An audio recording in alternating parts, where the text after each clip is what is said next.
नई हरवा में ठंडी बयार, ससुर घर ना जइबे। नई हरवा में ठंडी बयार, ससुर घर ना जइबे। ससुरा में मिलेला सूखी रोटी, ससुरा में मिलेला सूखी रोटी। नई हरवा में पूड़ी अचार, ससुर घर ना जइबे। नई हरवा में ठंडी बयार, ससुर घर ना जइबे।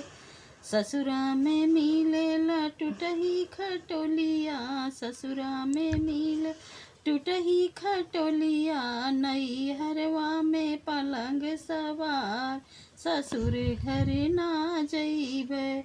नई हरवा में ठंडी बयार, ससुर घर ना जइबे। ससुरा में मिलेला सास का ताना, ससुरा में मिलेला सास के ताना। नई हरवा में मम्मी का प्यार, ससुर घर ना जइबे। नई हरवा में ठंडी बयार, ससुर घर ना जइबे।